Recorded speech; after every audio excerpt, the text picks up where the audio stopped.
Hello friends, आज organic chemistry जिसमें सॉम basic principal and techniques जो कि चैप्टर 12 है। तो इस चैप्टर को स्टडी करेंगे वन शॉट के रूप में। और यह जो बुक है वह एमटीजी बुक से बताया जा रहा है। तो स्नैपशॉट हो गया। तो ऑर्गेनिक केमिस्ट्री का सॉम बेसिक प्रिंसिपल जिसको जीओसी कहते हैं। तो organic chemistry deals with the study of hydrocarbons and their derivatives.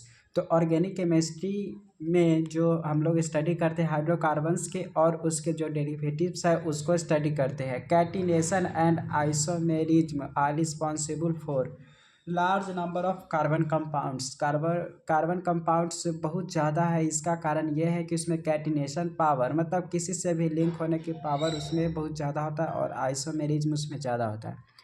Classification of organic chemistry को सबसे पहले ये ऑर्गेनिक केमिस्ट्री है। ऑर्गेनिक केमिस्ट्री को दो भाग में डिवाइड किया गया हुआ है। एक है एसाइक्लिक जिसको ओपन चेन और एलिफैटिक भी कहते हैं, और यहाँ पर साइक्लिक या क्लोज्ड रिंग या क्लोज्ड चेन या रिंग स्ट्रक्चर कहते हैं। तो इस तरह के दो भाग में डिवाइड किया हुआ है, एक एसाइक्लिक और दूसरा साइक्लिक।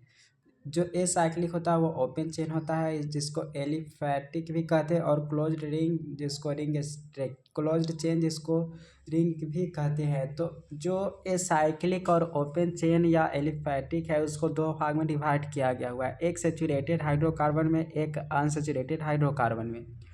सेचुरेटेड हाइड्रोकार्बन में सिर्फ सिंगल बॉन्ड होता है इसलिए एल्केन्स इसको कहते हैं, और अनसेचुरेटेड हाइड्रोकार्बन को दो भाग में डिवाइड किया गया हुआ है, एक है एल्कीन और एक एल्काइन। उसके बाद जो साइक्लिक या क्लोज्ड रिंग स्ट्रक्चर है उसका इस तरीके से क्लासिफिकेशन किया गया हुआ साइक्लिक और क्लोज्ड और रिंग स्ट्रक्चर को सबसे पहले हेट्रोसाइक्लिक और होमोसाइक्लिक। तो हेट्रोसाइक्लिक में ऐसा साइक्लिक रिंग होता है जिसमें अलग अलग मतलब साइकिल प्रेजेंट होते हैं। होमोसाइक्लिक में एलिसाइक्लिक डिवाइड है और एरोमेटिक है।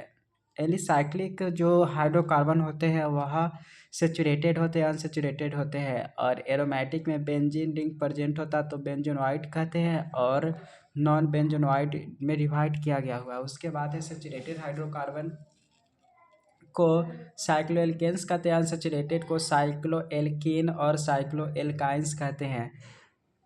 तो इस तरह से क्लासिफिकेशन किया गया हुआ है। एक बार थोड़ा सा ध्यान में रख लीजिएगा कि कौन सा ये है।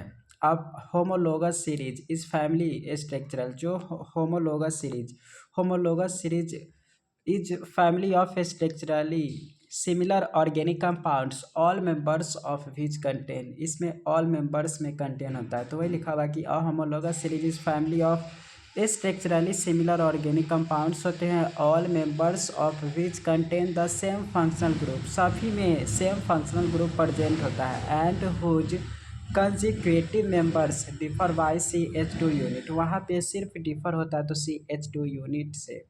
तो a homologous series is a family of structurally similar organic compounds all members of which contain the same functional group. सभी मेंबर के पास सेम फंक्शनल ग्रुप होते हैं and whose consecutive members of differ by CH2 unit.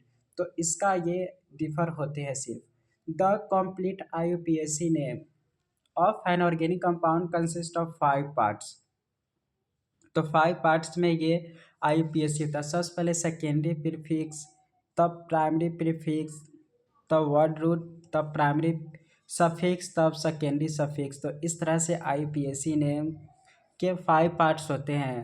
Preference order for selection of principal functional group in polyfunctional compounds. अगर बहुत सारा functional group रहेगा तो उसको आप कैसे करेंगे। तो सबसे पहले यहाँ पे है कार्बोक्सिलिक एसिड को सबसे पहले आप नोमेनक्लेचर करेंगे। ये वाला याद रख लीजिए कार्बोक्सिलिक एसिड, क्योंकि इसमें कार्बोक्सिलिक एसिड फिर है SO3H को जाएंगे।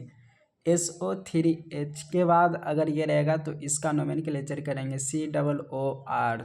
उसके बाद COCl2, तब CONH2, देन CN, तब ये HCO, फिर COOH, NH2, फिर है यहाँ पे डबल कार्बन बॉन्ड, तब ट्रिपल कार्बन बॉन्ड। तो इस तरीके से नोमेनक्लेचर करेंगे।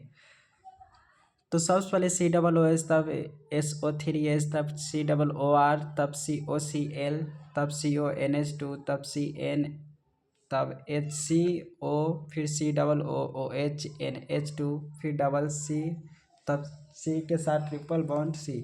तो इस तरह से नोमेनक्लेचर का ये ग्रुप है, इसी के अकॉर्डिंग आप नोमेनक्लेचर करेंगे IUPAC नाम। अब आइसोमेरिज्म की बात कर लेते हैं। आइसोमेरिज्म क्या होता है? The phenomenon of existence of two or more compounds processing. तो यहाँ पे है कि isomerism the phenomenon of existence of two or more compounds processing the same molecular formula but different properties is known as isomerism. तो जो compound exist करता है दो या दो से अधिक फॉर्म में, जिसका मॉलिक्यूलर फार्मूला तो सेम रहता है लेकिन प्रॉपर्टीज डिफरेंट होता है, तो उसको आइसोमेरिज्म कहते हैं। तो आइसोमेरिज्म टर्म समझ गए। अब इसके बाद आइसोमेरिज्म को डिवाइड किया गया हुआ इस तरीके से, टाइप्स ऑफ आइसोमेरिज्म। तो आइसोमेरिज्म को दो भाग में डिवाइड किया गया हुआ, एक स्ट्रक्चरल आइसोमेरिज्म और एक स्टीरियो आइसोमेरिज्म। स्ट्रक्चरल आइसोमेरिज्म का ये है कि having same molecular formula but different structures होते हैं। स्ट्रक्चरल आइसोमेरिज्म नाम से पता चल रहा है कि मॉलिक्यूलर फार्मूला सेम होता है लेकिन स्ट्रक्चर डिफरेंट होता है। और स्टीरियो आइसोमेरिज्म में देख रहे हैं कि having molecular formula and structure, मतलब दोनों का सेम मॉलिक्यूलर फार्मूला भी होगा लेकिन स्ट्रक्चर भी होगा, बट डिफरेंट कॉन्फ़िगरेशन होता है इसमें। Arrangement of their atoms in space, तो एटम्स का जो स्पेस होता है उसका अलग अलग होता है, मतलब उसका पोजीशन चेंज रहता है। तो स्टीरियो आइसोमेरिज्म को फिर भी दो भाग में डिवाइड किया गया हुआ है। एक है यहाँ पर जो देख रहे हैं, सबसे पहला है जियोमेट्रिकल आइसोमेरिज्म और दूसरा ऑप्टिकल आइसोमेरिज्म। जो जियोमेट्रिकल आइसोमेरिज्म होता है उसको दो भाग में डिवाइड किया गया हुआ है, एक है सीस और एक ट्रांस आइसोमेरिज्म। उसके बाद ऑप्टिकल आइसोमेरिज्म में DL आइसोमेरिज्म आता है, तो इसमें डिवाइड किया गया हुआ है। उसके बाद यहाँ पर है स्ट्रक्चरल आइसोमेरिज्म में, इसमें कहा गया हुआ है कि सेम मॉलिक्यूलर फार्मूला होता है लेकिन डिफरेंट स्ट्रक्चर इसका होता है, मॉलिक्यूलर फार्मूला से। तो स्ट्रक्चरल डिफरेंट कहाँ कहाँ पे हो सकता है, इसमें यहाँ पर है कि चेन न्यूक्लियर आइसोमेरिज्म हो सकता है। चेन और न्यूक्लियर आइसोमेरिज्म में हैविंग डिफरेंट कार्बन स्केलेटन, मतलब चेन अलग अलग होगा, एक ही फार्मूला होगा लेकिन इसमें चेन अलग अलग होगा। पोजिशनल आइसोमेरिज्म में है कि having different position of functional group on the carbon chain, तो डिफरेंट पोजीशन होगा फंक्शनल ग्रुप का लेकिन मॉलिक्यूलर फार्मूला सेम ही होता है, तो उसको पोजीशनल आइसोमेरिज्म कहते हैं। फिर है फंक्शनल ग्रुप्स आइसोमेरिज्म, तो वहाँ पर different position of functional group, यहाँ पे फंक्शन ग्रुप ही चेंज रहेगा लेकिन पूरे को आप एक अच्छे से लिखेंगे तो मॉलिक्यूलर फार्मूला सेम आएगा। तो फंक्शनल ग्रुप आइसोमेरिज्म समझ गए, जो कि स्ट्रक्चरल आइसोमेरिज्म का एग्जाम्पल है, मतलब इसके टाइप्स है। मेटामेरिज्म में having different alkyl groups on either side of the functional group, different alkyl group होगा दोनों साइड फंक्शनल ग्रुप के। उसके बाद है टोटोमेरिज्म में arises due to migration of hydrogen atom. Tautomerism होता है arises due to migration of hydrogen atom from one polyvalent atom to other within the same molecules with necessary rearrangement of linkage. वहाँ पे rearrangement का भी वो possibility रहता है। तो टोटोमेरिज्म जो होते हैं arises due to migration of hydrogen atom from one polyvalent atom to other within the same molecule with necessary rearrangement of linkage. उसके बाद यहाँ पे है कि रिएक्शन मैकेनिज्म एंड इंटरमीडिएट्स। तो fusion of covalent bond, fusion मतलब होता है टूटना और फ्यूजन मतलब होता है जुड़ना। तो फ्यूजन ऑफ कोवैलेंट बॉन्ड जो ब्रेक डाउन होता है, तो a covalent bond can get clipped, मतलब क्लिप्ड मतलब जो टूटता है बाई हेट्रोलिटिक क्लीवेज होता है और होमोलिटिक क्लीवेज। तो हेट्रोलिटिक क्लीवेज कहने का अर्थ क्या हुआ, तो हेट्रोलिटिक क्लीवेज में है कि involves breaking of covalent bond. तो इसमें भी मतलब दोनों में ब्रेकिंग ऑफ कोवैलेंट बॉन्ड होता है इन सच अ फैशन, इस तरीके की फैशन होता है कि जो शेयर्ड पेयर ऑफ इलेक्ट्रॉन होता है रिमेन विथ वन फ्रैगमेंट एक फ्रैगमेंट्स बना रहता है which result in formation of carbocation और कार्बोएनायंस एज इंटरमीडिएट्स। तो कार्बोकेटायन बनेगा चाहे कार्बोएनायंस बनेगा इंटरमीडिएट के फॉर्म में हेट्रोलिटिक क्लीवेज में। लेकिन होमोलिटिक क्लीवेज में देख रहा है कि जो one of the electron of shared pair goes with each of the bonded, मतलब दोनों बॉन्डेड के पास चल जाता है जो शेयर्ड पेयर इलेक्ट्रॉन होता है ब्रेक डाउन होने के बाद, तो which result in the formation of free radicals का फॉर्मेशन कर लेता है। तो ये कहलाता है होमोलिटिक क्लीवेज। दोनों एक बराबर भाग में बंटवारा कर लेता है होमोलिटिक क्लीवेज में। रिएक्शन इंटरमीडिएट्स में देख रहे हैं कि सबसे पहले कार्बोकेटायन भी होते हैं। तो कार्बोकेटायन डिफिनीशन में कि carbon species carrying positive charge on carbon. तो जो कार्बन स्पेसिस होते हैं कैरिंग पॉजिटिव चार्ज, जो कार्बन स्पेसिस पॉजिटिव चार्ज अपने पास रखेगा तो वो कार्बोकेटायन कार्बन हो जाएगा। और जो इसके पास आता है इसका मतलब ये होता है कि sp2 हाइब्रिडाइज्ड कार्बन ये होते हैं और प्लानर शेप होता है। स्टेबिलिटी ऑर्डर जो होता है वह 3 डिग्री कार्बन ज़्यादा स्टेबल होगा, 2 डिग्री से कम तब सबसे कम स्टेबल होगा वह 1 डिग्री कार्बन होगा। कार्बोएनायंस के बात करते हैं तो इसमें एक carbon species carrying negative charge on carbon, तो यह अपने ऊपर निगेटिव चार्ज को रखता है तो वह कार्बोएनायन कहलाता है। तो यह sp3 हाइब्रिडाइज्ड कार्बन होते हैं एंड पिरामिडल शेप में ये होते हैं।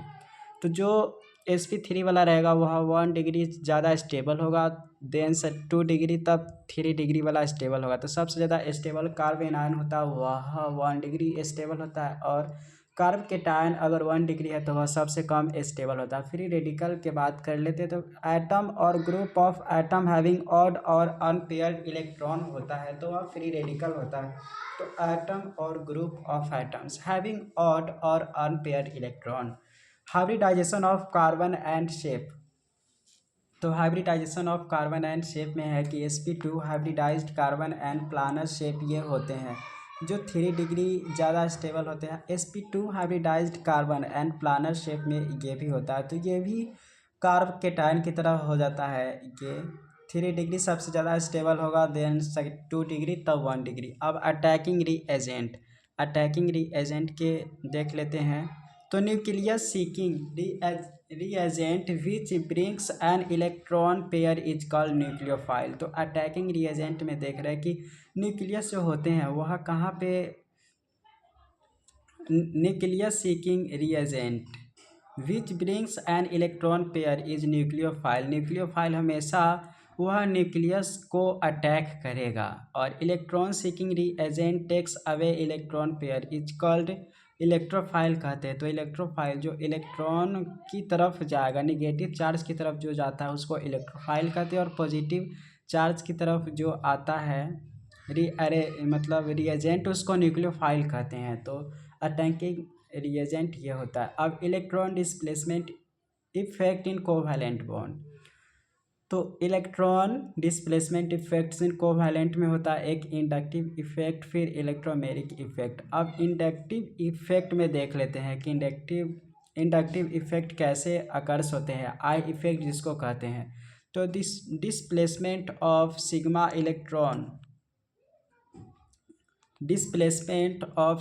Electron along a saturated carbon chain when an electron donating जिसको प्लस आई इफेक्ट कहते हैं, और electron withdrawing I group is attach to end of carbon chain. तो जो कार्बन चेन यहाँ पे बताया जा रहा है कि डिस्प्लेसमेंट इंडक्टिव इफेक्ट में क्या होता है, तो डिस्प्लेसमेंट होता है सिग्मा इलेक्ट्रॉन का along a saturated कार्बन जो होते हैं।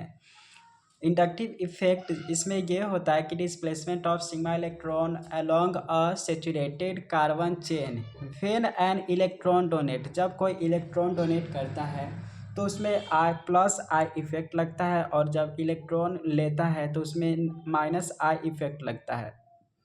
Group is attached at the end of carbon chain. Decreasing order of minus I effect में देख रहे हैं, decreasing order of minus I effect, तो सबसे ज़्यादा जो माइनस आई इफेक्ट होता है वह NO2 का होता है, तब उससे कम CN का होता है। तो ये भी पॉइंट याद रख लीजिए, ज़्यादा सब कुछ कुछ है याद करने वाला। जैसे यहाँ पे ये आपको याद रखना है।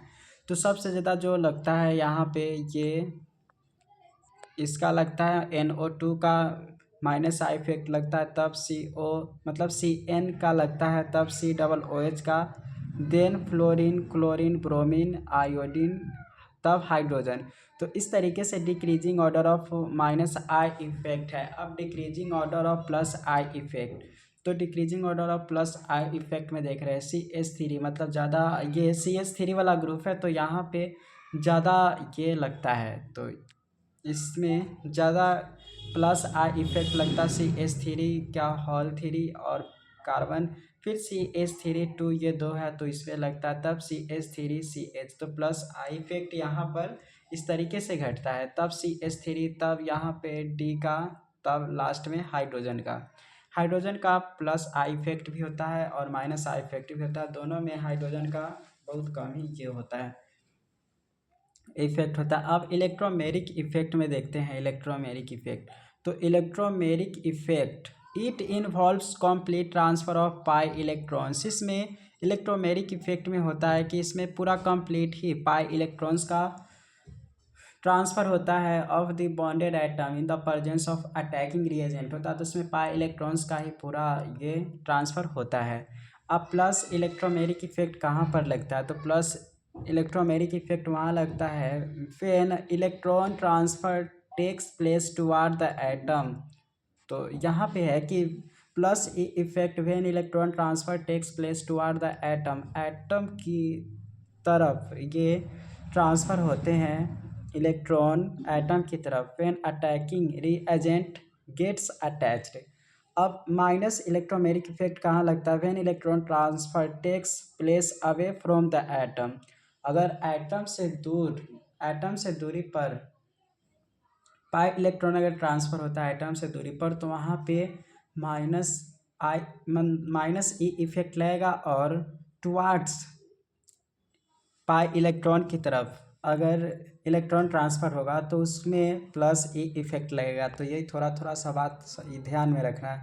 उसके बाद रेजोनेंस इफेक्ट में देख लेते हैं। रेजोनेंस इफेक्ट में है कि रेजोनेंस को मेसोमेरिक इफेक्ट भी कहते हैं। तो it is defined as the polarity produced in the molecule by interaction. तो इसको डिफिनीसन इस तरीके से है कि it is defined as the polarity produced in the molecule by interaction of 2 pi bonds और बिटवीन अ पाई बॉन्ड, मतलब 2 pi bond के बीच में या पाई बॉन्ड्स के बीच में, and a lone pair of electron present on adjacent atom के रूप में इंट्रैक्शन होते रहता है मॉलिक्यूल का, तो उसको रेजोनेंस या मेसोमेरिक इफेक्ट कहते हैं। तो it is defined as the polarity produced होता है मॉलिक्यूल में by the interaction of 2 pi electrons या between the pi electrons and a lone pair of electron present on adjacent atom. तो उसी को रेजोनेंस या मेसोमेरिक इफेक्ट कहते हैं। तो प्लस आर और प्लस एम इफेक्ट नाम से दोनों एक ही नाम है। तो सबसे ज़्यादा मेसोमेरिक इफेक्ट का ये है ऑर्डर। मेसोमेरिक इफेक्ट का ये भी ध्यान में रख लेना है कहाँ कहाँ पर लग रहा है। तो यहाँ पे OH, तब OR, तब SH, SR में भी लगता है। NH2 जहाँ रहेगा वहाँ पर भी लग सकता है, NHR रहेगा वहाँ भी लगेगा, NR2 या Cl, ब्रोमीन, आयोडीन, ETC रहेगा तो वहाँ पे प्लस R या प्लस M इफेक्ट लगता है। माइनस R या माइनस M इफेक्ट जो है वह COO, फिर CHO, COOR, CN, फिर NO2 सब में देखेंगे तो इसमें नीचे जो दिया हुआ है माइनस R या माइनस M इफेक्ट लगता है। अब हाइपर कॉन्जुगेशन देख लेते हैं। हाइपर कॉन्जुगेशन में है कि it involves delocalization of sigma electron of carbon hydrogen bond. तो यहाँ पे भी है कि हाइपर कॉन्जुगेशन में it involves delocalization of sigma electrons of carbon hydrogen bond of an alkyl groups directly attached to an atom of unsaturated system. तो hyperconjugation में कि it involves delocalization of sigma electrons of carbon hydrogen bond. तो hyperconjugation में देख रहे हैं कि delocalisation होता है सिग्मा इलेक्ट्रॉन्स का या carbon hydrogen bond of an alkyl group जो होते हैं वहाँ पे directly attach to an atom of unsaturated system. तो हाइपर कॉन्जुगेशन में it involves delocalisation of sigma electrons of carbon hydrogen bond of an alkyl group directly attach to an atom of unsaturated system पर ही hyperconjugation होते हैं। और to an atom with the unshared P orbital, जो unshared P orbital होते हैं वहाँ पे ये अकर्स होते हैं hyperconjugation. For an alkyl group attach to unsaturated system it decrease with decrease in number of alpha, मतलब अल्फा हाइड्रोजन। तो एल्किल ग्रुप रहेगा और वहाँ पे हाइपर कॉन्जुगेशन, जहाँ पे अल्फा हाइड्रोजन की संख्या ज़्यादा रहेगा वहाँ पे ज़्यादा हाइपर कॉन्जुगेशन सबसे पहले होगा, और जहाँ पे नंबर ऑफ अल्फा हाइड्रोजन कम रहेगा वहाँ पे कम लगता है। तो इसीलिए यहाँ पर देख लीजिए सबसे ज़्यादा हाइपर कॉन्जुगेशन होता है वह CH3 में होगा, तब CH2 में होगा। तो unsaturated system it decrease with decrease in number of alpha hydrogen, alpha hydrogen decrease जितना करेगा उतना ही ये कम लगेगा हाइपर कॉन्जुगेशन। तो CH3 में सबसे ज़्यादा होता है, CH3 CH2 में उससे कम, तब उससे भी कम होता है CH3 2CH, फिर CH3 कार्बन। तो इस तरीके से हाइपर कॉन्जुगेशन होता है। अब उसके बाद है methods of purification of organic compounds. तो ऑर्गेनिक कंपाउंड्स के प्रिपरेशन कैसे करते हैं, प्यूरिफिकेशन कैसे करते हैं वो बताया जा रहा है। तो इसमें अलग अलग तरह के प्रोसेस है, जैसे क्रिस्टलाइजेशन मेथड हो गया, इसके द्वारा प्यूरिफिकेशन करते हैं। फिर सब्लिमेशन हो गया, सब्लिमेशन के बाद डिस्टिलेशन, फ्रैक्शनल डिस्टिलेशन, फिर distillation under reduced pressure, steam distillation, फिर है डिफरेंशियल, उसके बाद chromatography, adsorption chromatography, column chromatography, thin layer chromatography, partition chromatography, फिर पेपर क्रोमेटोग्राफी।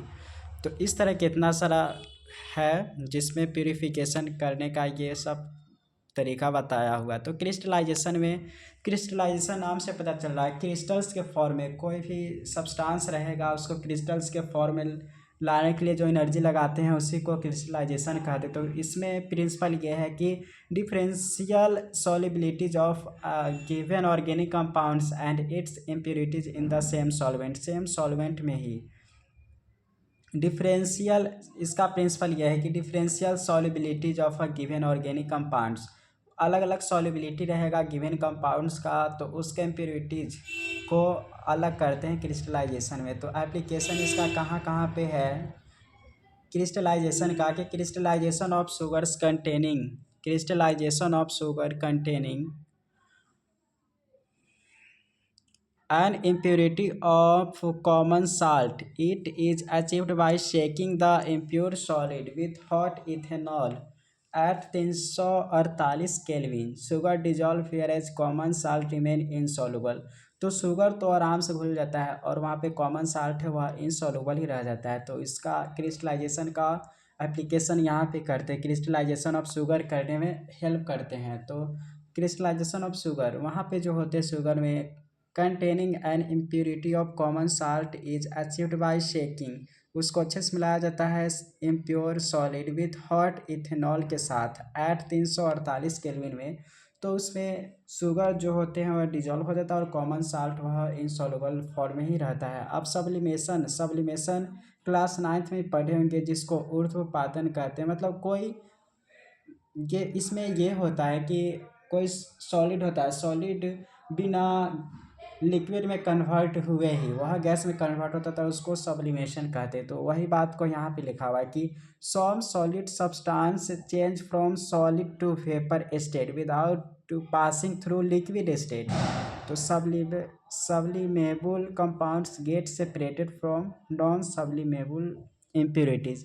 तो जो सब्लिमेबल कंपाउंड्स होते हैं वह सेपरेट हो सकता है नॉन सब्लिमेबल इम्प्योरिटी से। तो इसका ये प्रिंसिपल है, इसका उपयोग किया जा सकता है। मतलब एप्लीकेशन है आयोडीन फ्रॉम सोडियम क्लोराइड, जो आयोडीन होते हैं आयोडीन फ्रॉम सोडियम क्लोराइड से आयोडीन को अलग किया जा सकता है। तो iodine sublimes readily living behind sodium chloride.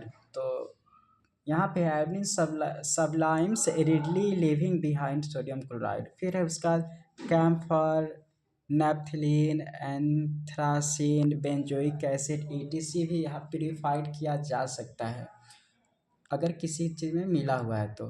उसके बाद डिस्टिलेशन की बात करते हैं। डिस्टिलेशन में हो गया कि it is used to separate करने के लिए इसका उपयोग करते तो volatile liquid from non volatile impurity.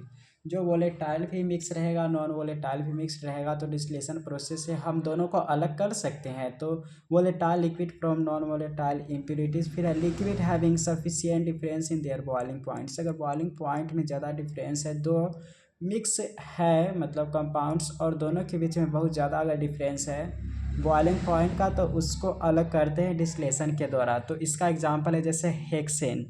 Hexane का बॉइलिंग पॉइंट 342 केल्विन है एंड टोल्यूएन का बॉइलिंग पॉइंट 384 केल्विन है, तो हम उसको अलग कर सकते हैं डिस्टिलेशन के द्वारा। फिर है क्लोरोफॉर्म का बॉइलिंग पॉइंट 334 केल्विन है एंड एनिलीन का बॉइलिंग पॉइंट 457 केल्विन है, तो हम उसको भी अलग कर सकते हैं डिस्टिलेशन के द्वारा। तो डिस्टिलेशन का एग्जांपल ध्यान में रख लीजिए, हेक्सेन एंड टोल्यूइन।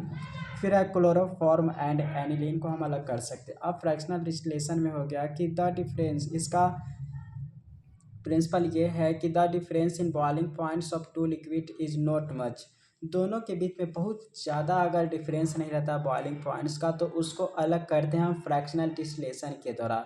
तो इसका एप्लीकेशन कहाँ पे होता है, तो crude oil in petroleum industry. जो क्रूड ऑयल होते हैं पेट्रोलियम इंडस्ट्री में, it's separated into various useful fractions such as. जो क्रूड ऑयल होते हैं तो उसको हम अलग अलग करते हैं, जैसे गैसोलीन हो गया, केरोसिन हो गया, और kerosene oil, diesel oil, lubricating oil. इस तरीके से हम अलग अलग करते हैं क्रूड ऑयल पेट्रोलियम में जो होते हैं, तो फ्रैक्शनल डिस्टिलेशन के द्वारा यूज़ करते हैं। तो सबका एग्जाम्पल भी इम्पोर्टेंट है, इसलिए याद रखना। फिर है distillation under reduced pressure. Distillation तो करते हैं और प्रेशर को पूरा रिड्यूस कर देते के हम ये डिस्टिलेशन करते, तो उसी को डिस्टिलेशन अंडर रिड्यूस्ड प्रेशर कहते। तो it is used to purify liquids. Liquid को प्यूरिफाई करने में हेल्प करता है distillation under reduced pressure. Having very high boiling points, इसके पास बहुत ज़्यादा बॉइलिंग पॉइंट्स होते हैं। विच डिकम्पोज एट, वह डिकम्पोज होता है at below their boiling points. तो वह प्रेशर को कम कर देने से यह कम हेल्प होता है कि विच डिकम्पोज एट और below their boiling points. Boiling point जितना रहता है उतना भी आराम से अलग कर दिया जाता है, या उससे कम पे भी वह प्यूरिफाई कर लिया जाता है। इसका एग्जांपल है डिस्टिलेशन अंडर रिड्यूस्ड प्रेशर में कि glycerol is separated from spent lye in soap industry. Glycerol को अलग कर लिया जाता है सॉप इंडस्ट्री से। तो ग्लिसरॉल इज सेपरेटेड फ्रॉम एस्पेंटाइल, जो होते हैं वह ऐसा ऑर्गेनिक कंपाउंड्स है जो सॉप इंडस्ट्री में एस्पेंटाइल से ग्लिसरॉल प्राप्त कर लिया जाता है। तो यह जो किया जाता है डिस्टिलेशन अंडर रिड्यूस्ड प्रेशर में।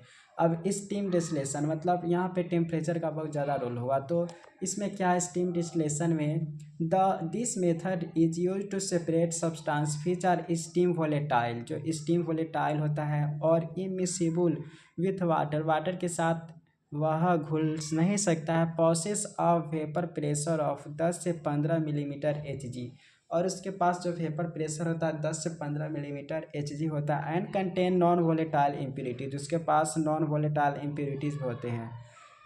तो स्टीम डिस्टिलेशन में यह हो गया कि this method is use to separate substance which are steam volatile होते हैं और इमिसिबल होते हैं with water. Process of vapour pressure of 10 से 15 millimetre Hg and contain non volatile impurities भी होता है इसमें।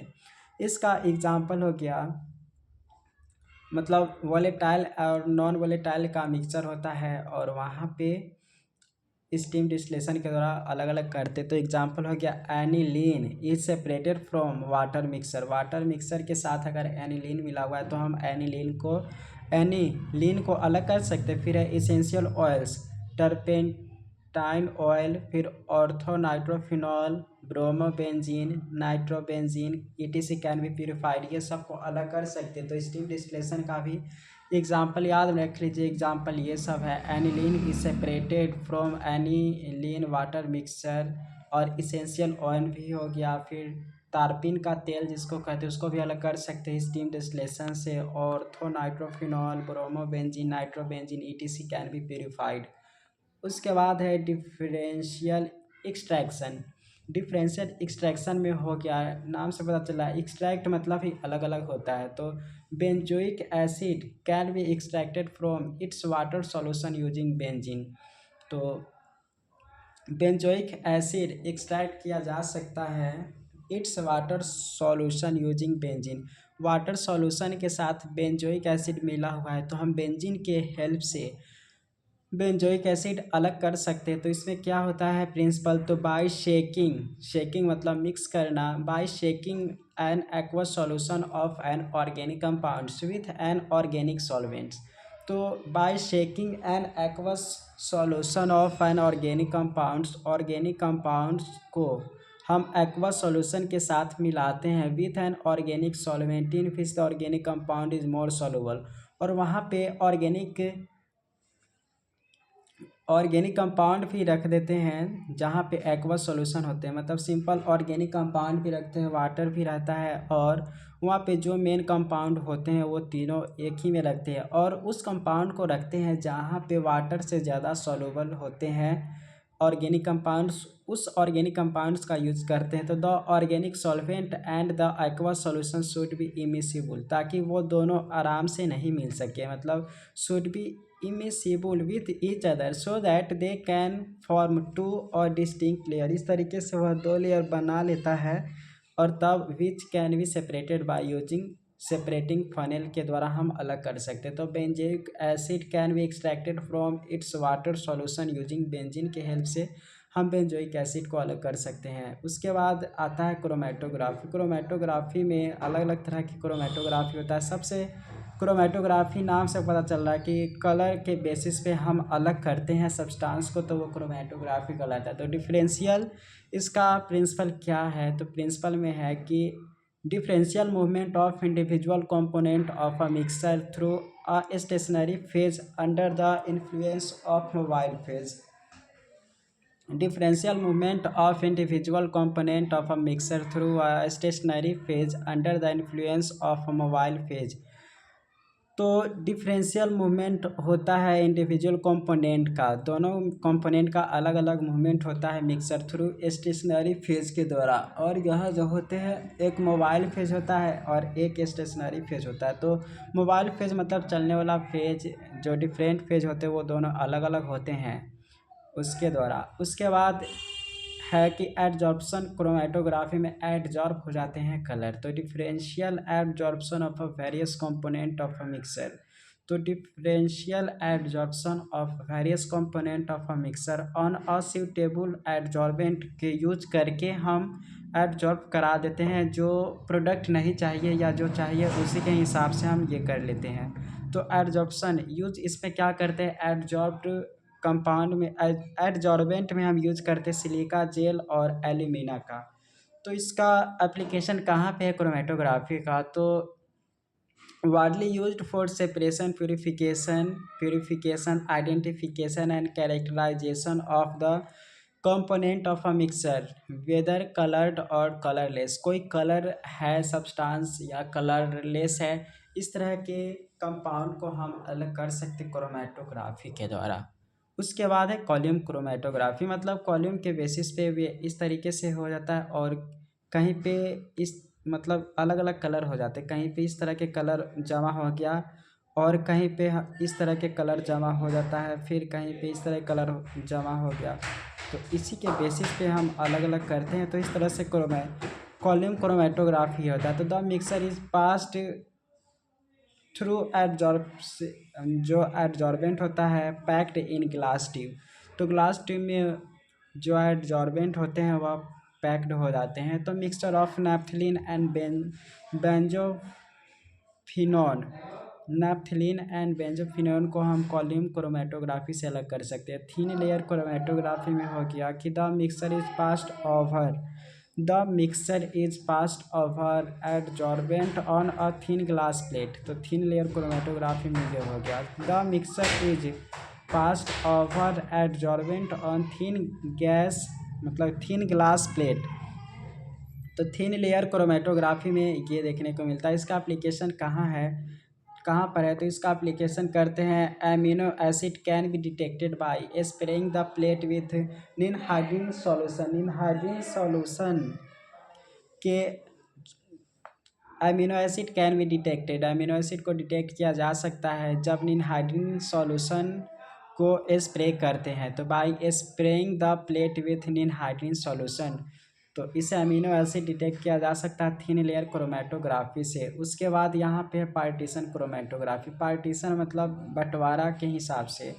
तो differential partitioning of component of a mixture between stationary and mobile phases के बीच में वह पार्टीशन हो जाता है, तो उसको पार्टीशन क्रोमेटोग्राफी कहते हैं। तो और पेपर क्रोमेटोग्राफी में है कि special quality paper known as chromatography paper. Special quality paper known as chromatography paper is used. It contain water trapped, इसमें वाटर ट्रैप्ड के पावर होता है in it which act as stationary phase की तरह वह काम करता है। स्टेशनरी फेज की तरह काम करता है paper chromatography.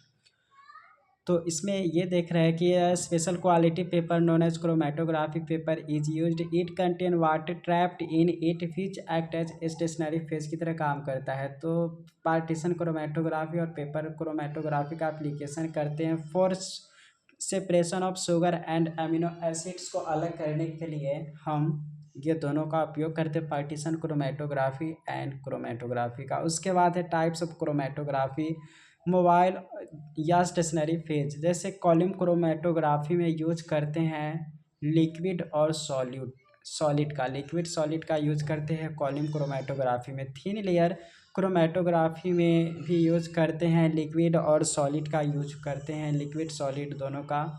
High performance liquid chromatography HPLC high performance liquid chromatography में भी लिक्विड और सॉलिड का यूज करते हैं। उसके बाद गैस लिक्विड, नाम से पता चल रहा है क्रोमेटोग्राफी में गैस और लिक्विड का यूज करते हैं। तो मोबाइल फेज जो होता है वह गैस होता है और लिक्विड होता है वह स्टेशनरी फेज होता है। तो नाम से भी पता चल रहा है गैस और लिक्विड होगा तो उसमें हमेशा जो चलने वाला फेज रहेगा उससे जो हल्का वाला फेज रहेगा वही होगा। फिर पार्टीशन और असेंडिंग पेपर क्रोमेटोग्राफी में लिक्विड जो होता है दोनों लिक्विड ही होता है। तो एक लिक्विड मोबाइल फेज होता है और एक लिक्विड जो होता है वह स्टेशनरी फेज होता है। अब रिटेंशन फैक्टर है कि distance travelled by component from base line x, और बाई में कर देंगे distance travel by solvent from base line y. तो उससे रिटेंशन फैक्टर निकाल सकते हैं। Travel by from base line x और डिस्टेंस ट्रेवल, सबसे पहले कंपाउंड फ्रॉम बेस लाइन मतलब डिस्टेंस कितना ट्रेवल करता है कोई कंपाउंड अपने बेस लाइन से। तो ऊपर बेस लाइन कंपाउंड का हो गया ट्रेवल्ड और नीचे हो गया सॉल्वेंट का ट्रेवल्ड, तो उससे रिटेंशन फैक्टर हम निकाल सकते हैं। अब qualitative analysis of organic compounds. तो qualitative analysis of organic compounds में हम ये देखते हैं इसमें क्या है। तो क्वालिटेटिव जैसे in addition to carbon and hydrogen organic compound में also contain oxygen nitrogen sulphur halogen and phosphorus. मतलब जो ऑर्गेनिक कंपाउंड्स है उसमें हाइड्रोजन और कार्बन के अलावा उसमें nitrogen sulphur oxygen halogen phosphorus ये सभी अटैच होते हैं। तो उसमें कैसे अलग करेंगे वो सबको, तो या पहचान कैसे करेंगे, तो वही बताया हुआ है कि the qualitative analysis of organic compounds involve the detection of all these major elements present it with the help of suitable chemical test. तो qualitative analysis of organic compounds involves detection of all these major elements. ये सब जो all major elements है उसको suitable chemical test के help से हम अलग अलग कर सकते हैं। जैसे कार्बन को कैसे करेंगे, अलग, तो कार्बन को यहाँ पे है अलग करने का तरीका बताया हुआ है कि copper two oxide test detection. जैसे कॉपर ऑक्साइड डिटेक्शन के हेल्प से यहाँ पे सिंपल है, CuO है प्लस कार्बन है, तो यहाँ पे कॉपर अलग होता है और CO2 अगर बाहर निकलेगा। इस तरह के रिएक्शन करते हैं तो इसमें कॉन्फॉर्मेटरी CO2 gas turn lime water milky, तो वह CO2 वह लाइम वाटर मिल्की बन जाएगा और CO2 गैस वाटर में जाता है, तो इसको कार्बन पता चलता है कि इसमें है कार्बन, तो कार्बन का ये कंफर्म करते। तो रिएक्शन क्या होता है, जैसे CO2 हो गया, CO2 को हम लाइम वाटर से गुजारते हैं, मतलब CO2 को रिएक्शन कराते हैं कैल्शियम हाइड्रोक्साइड से, तो वह CaCO3 यह मिल्कीनेस बन जाता है और तब H2O उसमें अलग से हो जाता है। तो इस तरीके से कार्बन का पता चलता है कि इसमें कार्बन है। उसके बाद हाइड्रोजन का डिटेक्शन कैसे करते हैं, तो हाइड्रोजन का डिटेक्शन इस तरीके से डिटेक्शन कर सकते हैं, जैसे कॉपर ऑक्साइड है फिर हाइड्रोजन है, उसको जब हीट करते तो कॉपर और H2O का फॉर्मेशन हो जाता है। कॉन्फर्मेटरी टेस्ट यहाँ पे हो गया कि water droplets appear on the cooler part, water जहाँ पे कूलर पार्ट होता है वहाँ पे अपीयर हो जाता है ऑफ द इग्निशन ट्यूब में and also turn anhydrous CuSO4 blue colour ये होता है जो कि अनहाइड्रस होता है। तो जैसे वाइट कलर का CuSO4 हो गया और H2O के साथ रिएक्शन करवा दे तो अनहाइड्रस ब्लू कलर का ये बन जाता है CuSO4 इंटू 5H2O। अब नाइट्रोजन का लेसाइनेज एक्सट्रैक्ट जिसको Le से कहते, तो Le की हेल्प से हम नाइट्रोजन का एक्सट्रैक्ट कर सकते हैं। तो नाइट्रोजन का एक्सट्रैक्ट करने के लिए ये सब अलग अलग तरीके के रिएक्शन हैं, जैसे सबसे पहले NaC सोडियम कार्बन नाइट्रोजन हो गया और ये तीनों मिलकर NaCN बनता है। तो NaCN जो है यह लेसाइनेज एक्सट्रैक्ट ये होते हैं, जैसे लेसाइनेज एक्सट्रैक्ट में हो गया NaCN, तो यहाँ पे NaCN फिर FeSO4 plus NaOH boil and cool करते ये तीनों को मिलाकर सबसे पहले उबालते हैं, फिर उसके बाद ठंडा करते हैं plus FeCl3 plus conc HCl, तो गिब्स ब्लू और ग्रीन कलर का ये देता है। तो इससे पता चलता है कि नाइट्रोजन उसमें जरूर प्रेजेंट है। FeSO4 प्लस 2NaOH, देन उसके बाद FeOH2 बनता है, तब Na2SO4 का फॉर्मेशन होता है। फिर जो यहाँ पे बना है FeOH2, इसको लेसाइनेज एक्सट्रैक्ट के साथ रिएक्शन करवाते हैं, FeOH2 हो गया और NaCN, तो यहाँ पे Na4 FeCN6 प्लस 2 NaOH का फॉर्मेशन हो गया। तब यहाँ पे जो बना है Na4 FeCN6, फर्दर इसको जब रिएक्शन करवाते हैं FeCl के साथ और गुजारते हैं HCl के प्रेजेंस में, तो पर्शियन यह प्रूसियन ब्लू कलर का देता है, प्रूसियन ब्लू कलर।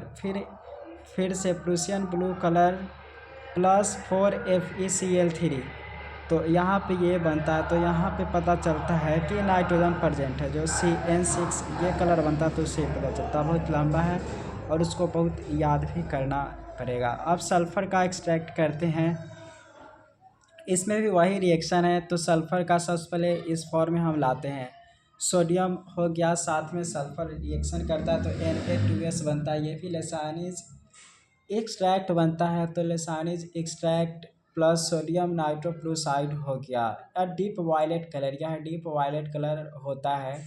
तब Na2S प्लस Na2FeCN5NO, तो सोडियम नाइट्रोक्लोराइड हो गया, देन Na4FeCN5NOS, तो यह डीप वायलेट होते हैं।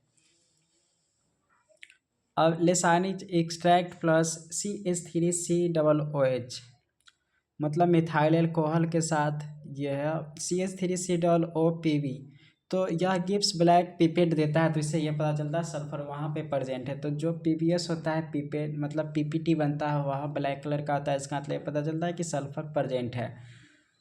तो लेसाइनेज एक्सट्रैक्ट में Na2S हो गया, तब CH3, तो यहाँ पे सबसे पहले देख रहे थे कि Na2S plus Na2FeCN5NO sodium nitrochloride हो गया, Na4 FeCN5NOS, तो यह डीप वायलेट कलर रहता है। फिर Na2CH3CO2 PbCH3COOS की हेल्प से PbS या black pipette colour PPT colour का बन रहता है, ब्लैक कलर का, तब 2CH3COONA बाहर निकलता है। अब हेलोजन का जो टेस्ट करते हैं वह NaX, और NaX को हीट करते तो सिंपल NX में कन्वर्ट हो जाता है। ये भी लसानेज एक्सट्रैक्ट हो गया। तो लसानेज एक्सट्रैक्ट में Le, इसमें भी ये सब का रिएक्शन होता है। उसमें Le plus HNO3 plus AgNO3 ये मिलकर वाइट PPT जो बनता है इनसॉल्युबल इन एक्वस NH3, जिसको NHOH कन्फर्म Cl, तो वह Cl को कन्वर्ट करता है। मतलब वाइट PPT सॉल्युबल इन सिर्फ सॉल्युबल होगा एक्वस NH3 या NH4OH। तो ये पता चलता है कि वहाँ पर क्लोरीन प्रेजेंट है। अगर येलो PPT बनता है और partially soluble in aqueous solution में होता है या NH3 में घुलता है या NH4OH, तो उससे ये पता चलता है कि ब्रोमीन बन गया। अगर फिर येलो PPT बनता है जो कि येलो PPT और इनसॉल्युबल इन एक्वस NH3 और NH4OH, तो उससे ये पता चलता है कन्फर्म आयोडीन का टेस्ट ये देता है। तो हेलोजन हो गया। अब यहाँ पे है कि NaX प्लस AgNO3 हो गया। यहाँ पे जैसे देख रहे हैं HNO3 के साथ ये इस मीडियम में इसको रिएक्शन करवाते NaX प्लस AgNO3। अगर वाइट PPT मतलब PPT बन गया AgX PPT, ये अगर वाइट PPT रहता है तो वह AgCl को इंडिकेट करता है और 2NH3 से रिएक्शन कराते हैं और यहाँ AgNH3 2Cl बनता है, तो यह सॉल्युबल होता है। नाइट्रोजन एंड सल्फर टुगेदर, एक के साथ दोनों को अगर कोई किसी में नाइट्रोजन और सल्फर है तो उससे ये पता चलता है कि उसमें नाइट्रोजन और सल्फर है। जैसे इसमें सोडियम थायोसाइनेट, ये भी लसानेज एक्सट्रैक्ट है, तो Na plus C plus N plus S, तो इसको हीट करते तो NaSCN बनता है, sodium thiocyanate. As in test for nitrogen instead of green और ब्लू कलर, मतलब जैसे नाइट्रोजन का टेस्ट करते हैं उसके अलावा ग्रीन और ब्लू कलर या ब्लड रेडिश कलरेशन, ये बताता है कि वहाँ पे नाइट्रोजन एंड सल्फर दोनों एक साथ प्रेजेंट है। जैसे सपोज कीजिए ये आपको ये कंपाउंड्स पता नहीं है, FeCl के साथ आप रिएक्शन करवाते हैं तो वहाँ पे ब्लड रेडिश कलर का FeSCnCl2 बनता है। तो उससे ये पता चलिए कि उसमें आपको कार्बन भी प्रेजेंट है, मतलब नाइट्रोजन भी प्रेजेंट है और सल्फर भी प्रेजेंट है, और साथ में NaCl ये अलग से बन जाता है। अब फास्फोरस किसी रिएक्शन में प्रेजेंट है, ऑर्गेनिक कंपाउंड में प्रेजेंट है कि नहीं, उससे ये यहाँ पे पता कर सकते हैं। जैसे फास्फोरस हो गया और उसको Na2O2 और बॉयल करते साथ में उसको हीट करते हैं तो Na3PO4 का फॉर्मेशन होता है। तो solution is boil with nitric acid and then treated with ammonium molybdate. तो solution is boil with nitric acid के साथ उसको बॉयल करते हैं, देन ट्रीटेड उसको ट्रीट करते हैं अमोनियम मोलिब्डेट के साथ, जिसका फार्मूला है NH4 formation of yellow PPT indicate presence of phosphate. तो येलो PPT बन जाता है तो इसका मतलब यह है कि फॉस्फेट वहाँ पे प्रेजेंट है, hence phosphorus is organic compound. इस तरीके से पता चलता है कि जो फॉस्फोरस हो गया उस ऑर्गेनिक कंपाउंड्स में प्रेजेंट है। तो Na3PO4 तब नाइट्रिक एसिड से रिएक्शन करवाते हैं तो H3PO4 का फॉर्मेशन होता है, प्लस 3NaNO3 का भी फॉर्मेशन होता है। फिर फर्दर H3PO4 है, उसको जब 12 मॉलिक्यूल ऑफ अमोनियम मतलब इसके साथ रिएक्शन कराते हैं मोलिब्डेट, अमोनियम मोलिब्डेट के साथ रिएक्शन करवाते हैं H3PO4 को, साथ में नाइट्रिक एसिड भी रिएक्शन होता है तो उसमें NH4 3PO4 इंटू 12MOO3 मतलब अमोनियम फॉस्फो मोलिब्डेट का फॉर्मेशन होता है येलो PPT। तो इस रिएक्शन से ये पता चलता है जो यहाँ पे रिएक्शन है NH4 3PO4 12MOO3, तो फॉस्फोरस यहाँ पे प्रेजेंट है, ये इंडिकेट होता है। उसके बाद यहाँ पर है ऊपर तो देख लिए क्वालिटेटिव मतलब क्वालिटी पहचान सकते हैं कि कौन सा, और एक ऑर्गेनिक कंपाउंड्स है। If the organic compound contain sulphur besides carbon and hydrogen, carbon और हाइड्रोजन के अलावा अगर सल्फर प्रेजेंट है, the out coming gas are first passed, जो आउट कमिंग गैस, जो बाहर निकलने वाला गैस है, first pass through acidified solution K2Cr2O7 with absorbs SO2, वह SO2 को एब्जॉर्ब करके and turn it green and then through lime water, वह ग्रीन कलर का हो जाएगा and then through lime water से उसको गुजारेंगे तो उसके ये पता चलेगा कि कार्बन और हाइड्रोजन के अलावा इसमें सल्फर भी प्रेजेंट है। इस sulphur besides carbon and hydrogen. अब उसके बाद है when sodium fusion is carried out with excess of sodium thiocyanate. When sodium fusion, जब सोडियम फ्यूजन कैरिड करते हैं सोडियम थायोसाइनेट, तो इट डिकम्पोजेज, वह डिकम्पोजेज होकर साइनाइड एंड सल्फाइड आयंस बन जाता है, which gives their unusual test, ये देते हैं।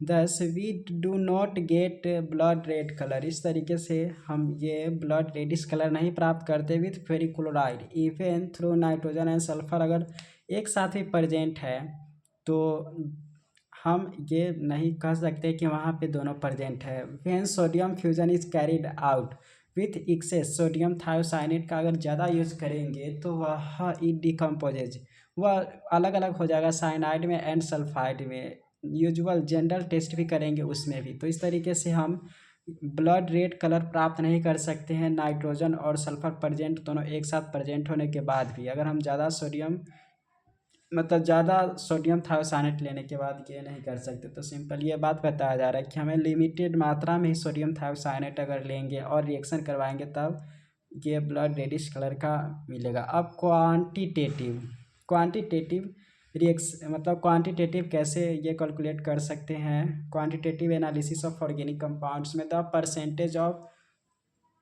composition of element, the percentage of composition of an element present in an organic compound is determined by the methods based on following principles के basis पे ये मालूम कर सकते हैं कि किसमें कितना परसेंटेज है। तो सबसे पहले है लिबिक्स कॉम्बसन मेथड। तो a known mass of organic compound is burned in presence of excess oxygen and copper oxide के प्रेजेंस में, अगर कोई सबसे पहले ये ऑर्गेनिक कंपाउंड्स को X+Y/4 मतलब ये ऑक्सीजन मॉलिक्यूल के साथ हम जब इसको जलाते हैं या हीट करते हैं तो वहाँ पे CO2 मॉलिक्यूल बाहर निकलता है, X CO2 मॉलिक्यूल तब Y/2H2O। तो इस तरीके से क्वांटिटेटिव निकाल सकते हैं। कार्बन और हाइड्रोजन का कैसे निकाल सकते हैं, जैसे carbon dioxide evolved is absorb by concentrated solution of KOH और एस्काराइड NaOH plus CaO into H2O produced is absorbed by anhydrous CaCl2 और MgClO4।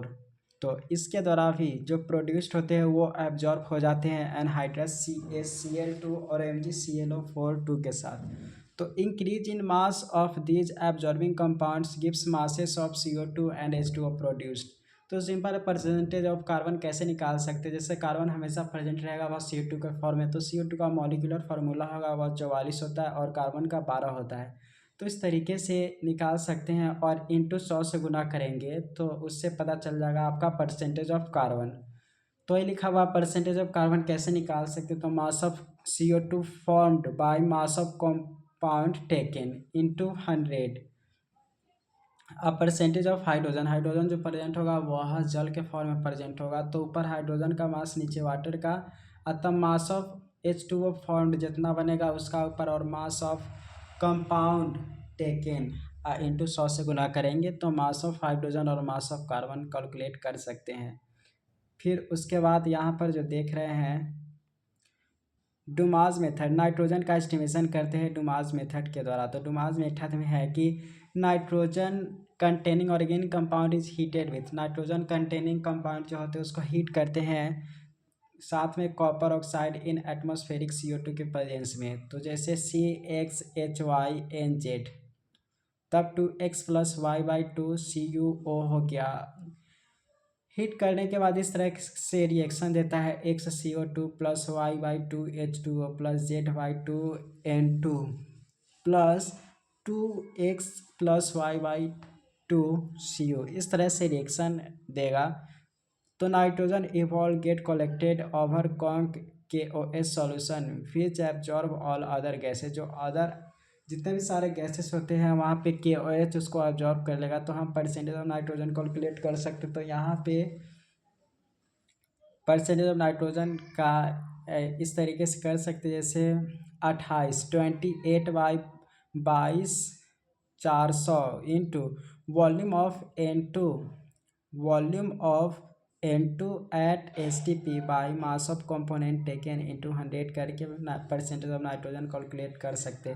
जेल्डाहज मेथड में ये रिएक्शन होता है। इस रिएक्शन के द्वारा हम नाइट्रोजन का एस्टिमेशन कर सकते। कैसे कर सकते बताया जा रहा है कि ऑर्गेनिक कंपाउंड्स को जब रिएक्शन करवाते H2SO4 कंसनट्रेटेड H2SO4 के साथ देन वह NH4 का फॉर्मेशन करता है। फिर 2NaOH का के हेल्प से वह Na2SO4 plus NH3 plus 2H2O में कन्वर्ट होता है।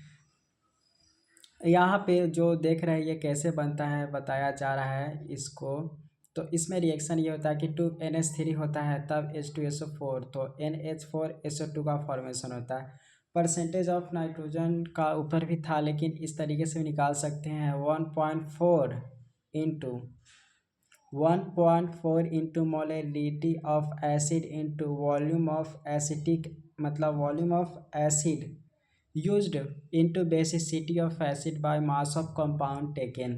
तो इस तरह से भी हम निकाल सकते, फार्मूला मालूम रहेगा और कैसे बेसिसिटी निकाला जाता है वॉल्यूम ऑफ एसिड को तो कैलकुलेट कर सकते हैं और मोलरिटी कैसे निकालते हैं। तो इस तरह से परसेंटेज ऑफ नाइट्रोजन कैलकुलेट कर सकते हैं। उसके बाद कैरियस मेथड में देख रहे हैं। कैरियस मेथड में हम हैलोजन को एक्सट्रैक्ट करते हैं कैरियस मेथड में।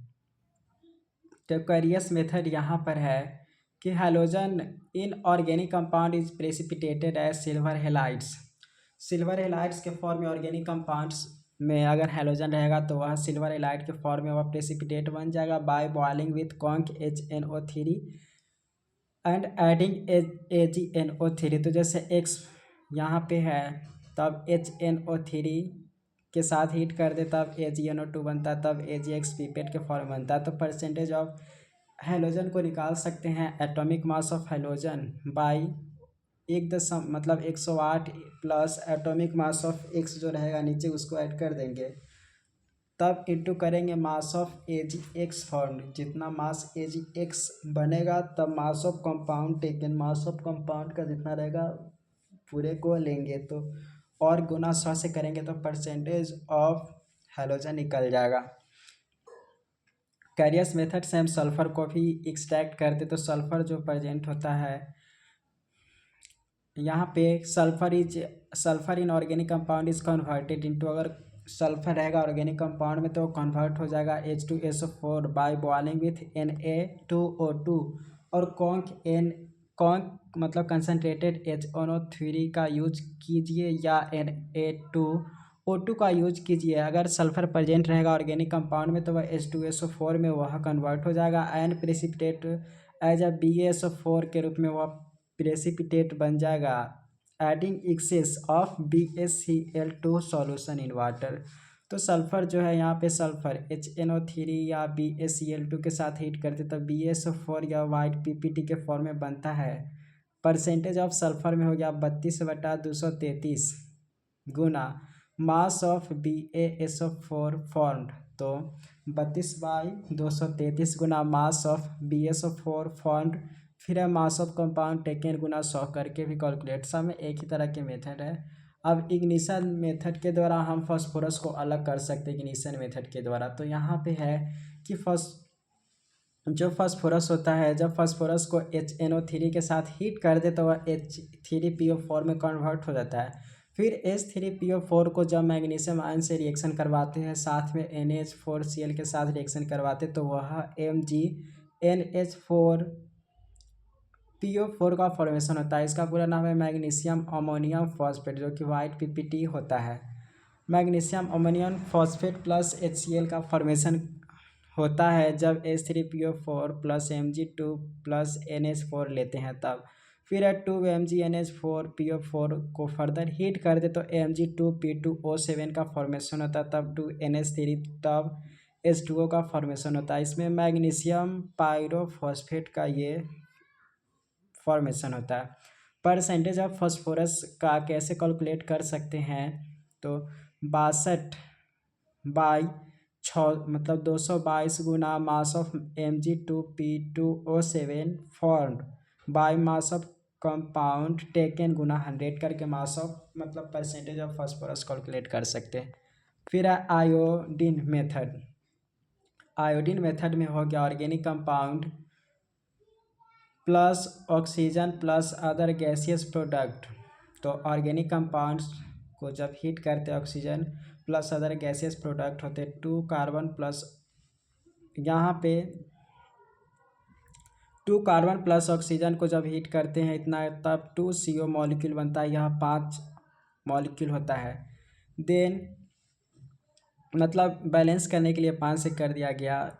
उसके बाद I2O5 प्लस 5CO जब दोनों रिएक्शन होता है तो I2 प्लस 5CO2 का फॉर्मेशन आता है। उसको 2 से मतलब ऊपर 5 से गुना कर दिया गया, नीचे 2 से गुना किया बैलेंस करने के लिए, तो फाइनल ये वाला बनता है 10 carbon plus 5O2 plus 2 I2O5 10 CO plus 2 I2 ये बनता है। तो परसेंटेज ऑफ ऑक्सीजन का आप सिंपली कर सकते हैं, परसेंटेज ऑफ ऑक्सीजन 32/88 और mass of CO2 formed by mass of component taken गुने 100, या परसेंटेज ऑफ ऑक्सीजन ऐसे भी कर सकते हैं 5 गुना 16/2 × 127 गुने mass of iodine formed by mass of compound taken into 100।